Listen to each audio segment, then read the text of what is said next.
Hey everybody, welcome back to the whiteboard. Over the last couple of weeks, I've been looking at a number of investments across e-com, SaaS, etc. And looking at these decks and talking to these founders and hearing these pitches got me thinking about a few of the metrics that you often see and hear and how some of them are probably lying to you. So this week, I want to go through and actually show you some of these metrics and how they can lie to you so that you can avoid falling into the trap. So metric number one is the LTV to CAC ratio.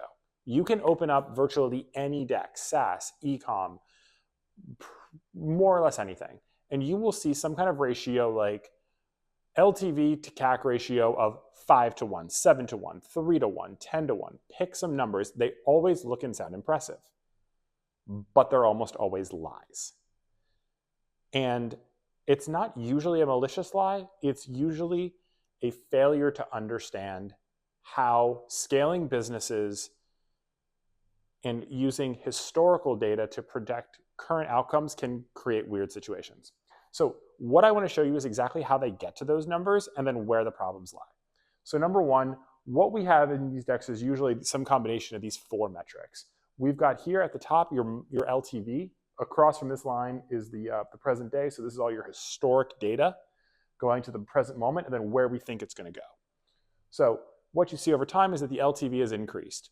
Cohorts you acquired here make more and more and more, etc. So your LTV numbers grow over time as these older cohorts buy more, upsell, etc. You have your red line, your CAC. CAC, generally speaking, increases over time. CAC generally increases with scale. That's pretty normal. It's something that most of us have experienced in the paid media world because all things being equal, the next click is more expensive than the last. It is harder and harder to acquire more and more customers. Pretty much true across the board. Then you have two other metrics that they often show you. One is your repeat purchase rate. And oftentimes, you'll see that creep down as scale goes up. Again, pretty common. And we'll explain why in a second. And then the last one, the one that they show you in the deck, the one that they tout, is this LTV to CAC ratio. Here's the CAC, here's the LTV. You end up with this nice number that's going up and to the right. But here's the thing. The LTV ratio is disproportionately weighted towards the oldest cohorts. The CAC is disproportionately, or tends to be an average, right? So what you're doing is you're looking at a modeled CAC. You're looking at this CAC that is modeled based on these old cohorts that have certain properties, and you're comparing it against an actual CAC, and you end up with this ratio that doesn't reflect reality. So we have this thing called the law of diffusion of innovation. This basically says that in the beginning, the customers that are most likely coming to you are the true believers. They are the pioneers, the innovators. They are people who naturally understand what you're trying to do. They are naturally attracted to it. They just get it. They buy. They buy a lot because of that fact. Right? They are a different kind of customer. They are willing to take risks. They feel a certain sense of loyalty or fidelity to you because you are doing something new and different they agree with. But then as you get more and more customers, there's only so many people that fit that mold.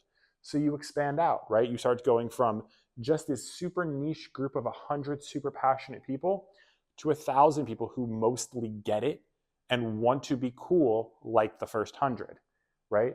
And as that happens, the cost goes up because you're trying to reach more and more people.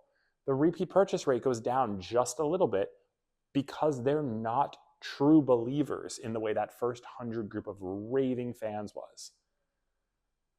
And as a result, the super high LTV of the passionate fans more than cancels out the increase in CAC. But it's okay because, again, this group back here can carry that load. Right? But then you go from this group of innovators, forward-looking people, and you start getting bigger and bigger. You're like, okay, well now I've gotten 1,100 customers, 1,000 of these innovators, like people, and 100 raving passionate fans. Well, now I need 10,000. That's the majority of people fall in here. They are more risk averse. They are more prone to changing. They are more prone to moving with the wind. They are more prone to growing with the group because they don't have these same characteristics. They don't exhibit the same buying patterns. They are a fundamentally different audience. And they're even more expensive to acquire because, again, there are more of them. Convincing them is harder. The discounts and the incentives you have to offer are more substantial. They don't just get it. You have to actually spend time educating them and bringing them along and creating the social proof and the ecosystem and the community necessary to bring them to your company, to your brand, and it gets expensive. And because they are more fickle, because they don't just get it, because they are not the same as those super passionate people who just get it, their repeat purchase rate is less. Their churn rate is higher. But none of this is factored in again because it's so recent, it's dwarfed by this modeled LTV. So what you end up here is an LTV model that assumes that all customers are like your best customers, your early customers. It's heavily weighted towards that. And you're comparing that to an actual CAC that is an average of where you've been, but weighted towards the actual. And that's a tricky spot because you are making a actual today out the door investment in CAC based on a likely improperly modeled LTV, an LTV that assumes that people are better customers than they are. And instead of discounting that for the risk, most brands try to play up the LTV number and stick to the midpoint of the CAC number. And that's how you get that big number, the 3-to-1, the 5-to-1, the 7-to-1, the 10-to-1, but it's a lie. Because if you actually looked at it today, you'd see the number is not as good. And the number is actually going to go down because these cohorts are going to flatline.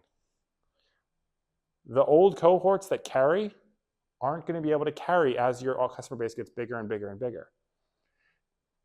The customer churn rates are going to go up. The repeat purchase rates are going to go down, and CAC is going to continue to go in the wrong direction because you need to acquire more and more customers, and getting more and more customers gets more and more expensive.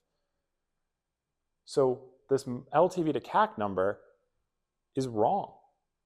And it's wrong in a way that if you base everything on a go-forward rate, you'll likely end up underwater. And it's not because of anything usually nefarious. It's because when people are making these decks and when they're making these pronouncements, they don't understand that CAC is an actual out-the-door cost today. LTV is a projection based on historical precedent, but that historical precedent and that historical performance is predicated on a certain customer type that is likely not the customer type that you are acquiring with that LTV. You are acquiring an inferior customer at a more premium price today than you were back here. So your LTV to customer ratio that sounds good in the aggregate of the company is subject to Simpson's paradox. It's actually a cohort-specific metric that you need to look at and look at the trend to understand what's really going on. Number 2, blended CAC. Let's make every marketer upset with me right now.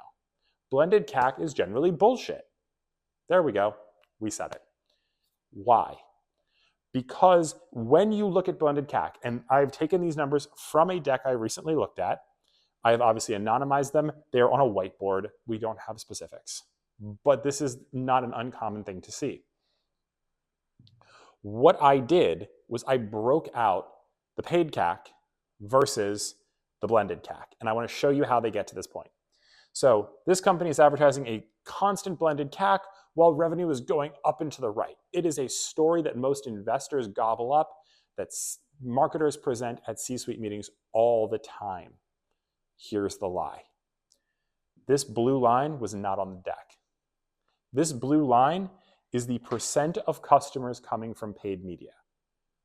The rest of the customers are coming from organic sources, from referral, from affiliate, from PR, from all the other wonderful marketing that they're doing.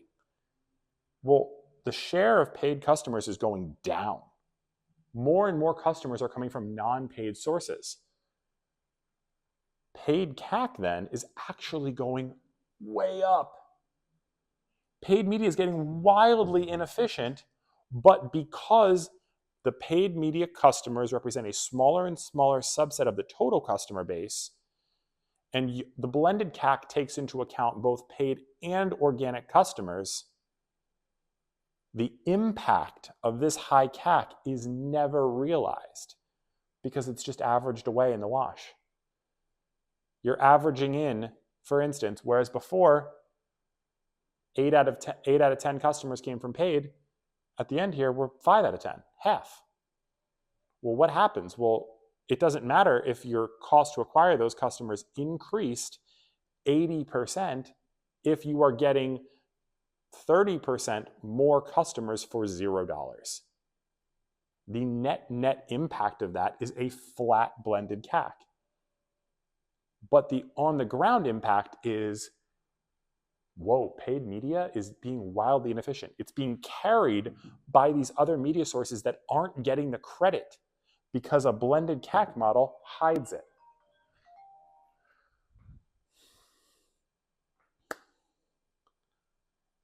This is dangerous. It's usually not intentional, but sometimes it is. If you see blended CAC numbers, the best thing you can ask for is what is your paid CAC versus what is your organic CAC. And that sounds like a crazy thing to say, but organic leads and organic customers do have a cost. You have a cost that you're paying for social media, you have a cost you're paying to your influencers, you have a cost you're paying to your PR team, whether that's in-house or agency. You have costs associated with those organic purchases, customers, leads, whatever. There's a cost associated. There's a cost associated to your founder spending time 3, 4, 5, 6 hours a week creating content. There is a cost. Put a cost on it and then compare your paid CAC to your organic CAC and see, is my paid media being carried by my organic? Because if that's the case, you can dial back your paid spend and actually lower your blended CAC rather than letting blended CAC serve as a essential disguise for inferior paid media performance. Number 3, ROAS and CAC. So again, every marketer's favorite letters, ROAS. Few things make us happier. But not all ROAS is created equal. And this comes from a different deck that I looked at, different business, again anonymized, but I'm going to give you a tale of essentially 2 businesses. The business that was presented or kind of implied and the actual underlying business. So, what was presented or implied? And these are very vague numbers, so no one gets mad at me. About $100 AOV product, about $1,000 in media spend. Obviously, these are not the actual numbers. What was implied is that they have a ROAS of 3 on this spend, which implies $3,000 in revenue coming in the door from this $1,000 from every $1,000 in ad spend. And coming in the door implies that it was new. That puts us a CAC of about $33 each and a ROAS of 3. And honestly, at these numbers with this business, phenomenal economics. But when you dig into the ad account and when you actually look at the CRM and when you go through it, what you find is this. Every $1,000 they put out generated $2,000 in net new customer revenue and $1,000 in existing customer orders because they weren't excluding current customers. They were baddies. This is a very different scenario because the ROAS number from Google is still a 3. There's $2,000 in new customer revenue. There's $1,000 in existing customer revenue. That's $3,000 in revenue, $1,000 in spend, 3 ROAS. But when you add in the new customer CAC here, oh boy, it's $50. That's a 50% increase. That's a wildly different story. And I think you can go to most businesses and say, hey, if I increased your costs of getting a new customer by 50%, are your economics as compelling? Not one of them is going to say yes. It is actually to this business's benefit, even if they would say they're at a 2.5x ROAS, With this scenario, they're better off. So when you see ROAS numbers, know they're lying to you unless they are specifically new customer. Because really, this is a ROAS of about 2 plus some existing customer money. This is a ROAS of 3. And businesses are often better off getting more new customers in the door, even if the ROAS is worse. So when you see, oh, we got this ROAS of 5, of 7, of 10, ask the question, well, what's the breakout of that ROAS? How much of it is new versus existing? How much of it is first-time purchase versus upsell, cross-sell, or again, repeat customers? You might be surprised to learn that that super big ROAS number is actually masking a lot of existing customer spend. And when you take it out, the paid media performance is actually not very good or could be better. So I hope some of these are helpful. I hope if you see these, you start to recognize how they might be a trap and ask the right questions to get everybody on your team to a good answer and to a true answer and to an answer that you can all use to grow. Talk to you next week.